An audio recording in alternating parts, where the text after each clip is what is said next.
Truth यानी सत्य से अधिक डरावनी चीज कोई भी नहीं होती। अगर आप पैरानॉर्मल या भूत से रिलेटेड चीजों में विश्वास रखते हो तो आप सभी इस कपल को जानते ही होंगे, एड एंड लॉरेन वारन। अगर नहीं तो फिर आप लोगों ने इनके केस से इंस्पायर्ड हुई मूवीज जैसे कॉन्जरिंग, एनाबेल, द एमिटिविला हॉरर या द नन जैसी मूवी के बारे में सुना ही होगा। ये सभी मूवीज एक सिनेमैटिक यूनिवर्स को बनाती है और इसी हॉरर यूनिवर्स की मूवीज सीधा सीधा सिर्फ एक ही यूनिवर्स से टक्कर लेती है, मार्वल सिनेमैटिक यूनिवर्स। लेकिन ये पहली बार नहीं है कि भूतों की कहानियां सुनाई जा रही है। इससे पहले भी काफी हॉरर यूनिवर्स बन चुके हैं, लेकिन सिर्फ ये कंजरिंग यूनिवर्स ही सबसे ज्यादा सक्सेसफुल क्यों हुआ?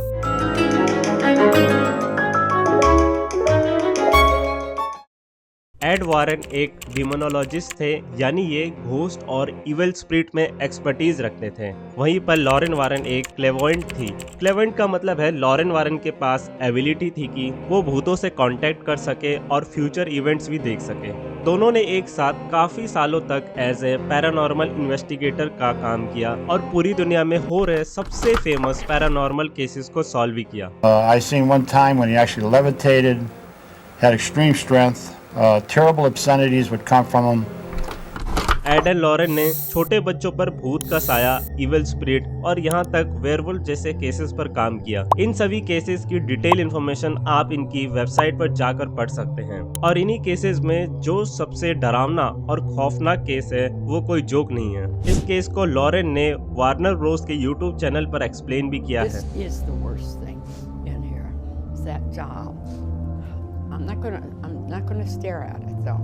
So you can take the picture, but I'm not gonna stare at it because आप सभी सोचेंगे कि ये क्रीपी डॉल इस ग्लास के पीछे क्या कर रही है। दरअसल जब भी वारन्स कोई भी केस क्लोज करते थे तो उस केस से जुड़ी हुई सारी हॉन्टेड चीजों को वो अपने घर ले जाते थे ताकि वो ऑब्जेक्ट आम जनता से दूर कहीं सेफ रहे।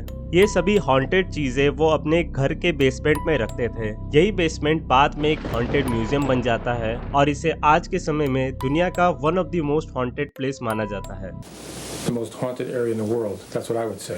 I would say that it is one of the most haunted areas. अगर हम हॉलीवुड को बीच में भी ना लाए तो मुझे लगता है कि आप सभी एग्री करेंगे कि इनकी भूतिया कहानियों में वो सारे इंग्रेडिएंट मौजूद हैं जिससे एक ब्लॉकबस्टर मूवी बन सकती है। लेकिन जब भी हॉलीवुड ने इनके केसेस को अपने मूवी में इस्तेमाल किया है तो हमेशा एड एंड लॉरेन को मूवी की स्टोरी से बाहर ही रखते थे। जैसे कि अभी तक 30 एमिटिविला मूवीज बन चुकी है जो कि इस हॉन्टेड हाउस पर बेस्ड है, जहां पर 1976 में वारन और उनकी क्रू ने इन्वेस्टिगेशन किया था और इस छोटे बच्चे की फोटो भी ली थी जिसका ऑलरेडी मर्डर हो चुका है और उसकी आत्मा घर में घूमती थी।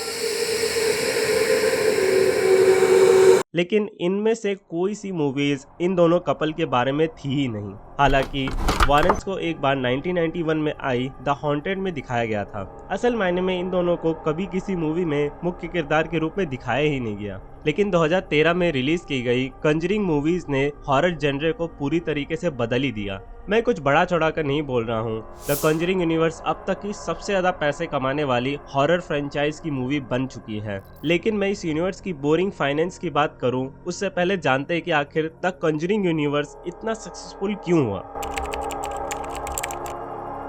द कंजरिंग मूवी का जो पहला ट्रेलर आया वो एक बहुत तगड़े कॉन्सेप्ट को पकड़ के रखता है।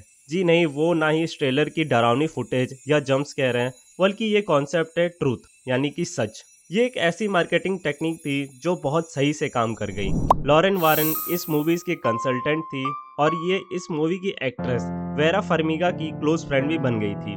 इस मूवी का टॉपिक द पैरोन फैमिली पर बेस्ड था जो कि एक चुड़ैल बेथसेदा से पॉजेस थी और ये पैरोन फैमिली अभी तक जिंदा है जिन्होंने वार्नर ब्रोस को इंटरव्यू भी दिया है। I doubt very much that I will be willing to see the film for the same reason I'm unwilling to ever go back to the house.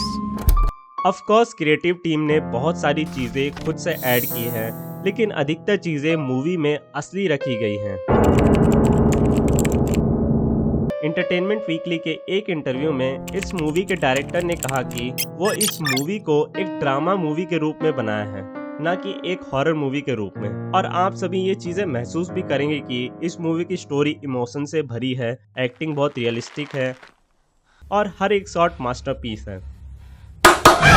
और ये चीजें कंजरिंग यूनिवर्स की हर एक movie के लिए अप्लाई होती है।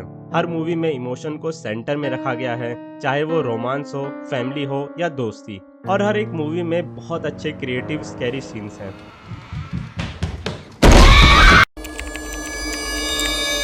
द कंजरिंग मूवी के पहले 10 मिनट मेनली फोकस करते हैं कि वॉरेन्स असल में कौन है, एनाबेल केस के थ्रू। हाँ, वही हॉन्टेड एनाबेल डॉल। मूवी में ये डॉल अलग दिखती है। ये अच्छी स्टार्ट थी जिससे पता चले कि एड एंड लॉरेन एक पैरानॉर्मल इन्वेस्टिगेटर हैं। उसके बाद मूवी का actual subject the barren family की शुरुआत होती है और वही चीजें ऑडियंस को एक हिंट दे देती है कि अभी बहुत सारे केसेस हैं जो इन फ्यूचर की मूवीज में दिखाए जा सकते हैं। यही सेम कॉन्सेप्ट हर कंजरिंग यूनिवर्स की मूवी में इस्तेमाल किया गया है। द कंजरिंग में एनाबेल डॉल, कंजरिंग 2 में क्रूक्ड मैन, एनाबेल क्रिएशन में द नन के कुछ मूवमेंट्स, यानी हर एक मूवी में कॉन्स्टेंटली दूसरे केसेस के रेफरेंस मिल जाएंगे। लेकिन जो सबसे खूबसूरत और मिस्टीरियस चीज है इन सभी मूवीज में वो है द ऑकल्ट म्यूजियम। इस म्यूजियम में रखी चीजों को आप एमसीयू के इन्फिनिटी स्टोन से कंपेयर कर सकते हैं। मूवी के डायरेक्टर जेम्स वॉन्ग ने कहा कि ऑलरेडी सुपर हीरो मूवीज मौजूद है तो एक हॉरर यूनिवर्स भी बनाया जा सकता है। जब भी आप अपने फेवरेट हॉरर मूवी के बारे में सोचते हो तो बहुत ज़्यादा चांसेस है कि वो एक कंटिन्यूसली रनिंग फ्रेंचाइज का हिस्सा हो। लोगों को हैलोवीन मूवी पसंद आई तो फिर Halloween 2 movie I. Same cheese the Exorcist universe ने भी की, लेकिन ये चीज़ें द कंजरिंग के साथ नहीं हुई। द कंजरिंग मूवी के रिलीज़ के 1 साल बाद एनाबेल मूवी रिलीज़ की गई जिसे कनेक्ट किया द कंजरिंग से। मार्वल सिनेमैटिक यूनिवर्स की तरह द कंजरिंग यूनिवर्स भी अपने यूनिवर्स को कैरेक्टर के अराउंड एक्सपेंड करता है। द वॉरेन्स, एनाबेल और द नन, इन सभी की खुद की स्टैंड अलोन फ्रेंचाइज हैं जो कि एक दूसरे को कनेक्ट करती हैं। इसके अलावा क्रॉसओवर भी देखने को मिल जाएंगे, जैसा कि एनाबेल की आखिरी मूवी में द वॉरेन्स का दिखना। इन सभी के अलावा एक ऐसी चीज़ है जिस वजह से ये यूनिवर्स इतना सक्सेसफुल हुआ, ये मूवी काफ़ी प्रॉफिटेबल है और इस चीज़ का क्रेडिट इन मूवीज़ का स्मॉल बजट है। स्मॉल बजट का एक रीज़न ये है कि हॉरर मूवीज़ में अक्सर एक ही लोकेशन पे शूटिंग होती है और जब बार बार लोकेशन चेंज ना करना पड़े तो मूवी का बजट भी कम हो जाता है। इसके अलावा भी रिटर्न ऑन इन्वेस्टमेंट भी इस यूनिवर्स का वाकई यूनिवर्स से ज़्यादा है और ये रिजल्ट काफ़ी इम्प्रेसिव है। एड लॉरेन की मौत 2006 में हुई और लॉरेन वारेन 2019 में मर गई। इन दोनों की 61 साल की शादीशुदा जिंदगी में इन्होंने 10,000 से ज़्यादा केसेस इन्वेस्टिगेट किए। आज के टाइम तक द कंजरिंग यूनिवर्स की पॉपुलैरिटी कम नहीं हुई है और अभी भी ना जाने कितने सारे केसेस बचे हैं जिन पर मूवी बन सकती है। तो यही था एक डिटेल ब्रेकडाउन कंजरिंग यूनिवर्स का। अगर आपको ऐसे इन्फॉर्मेटिव वीडियोस देखना पसंद है तो चैनल को सब्सक्राइब करना ना भूलिए। मिलते हैं किसी नए वीडियो में किसी नए टॉपिक के साथ। जय हिंद।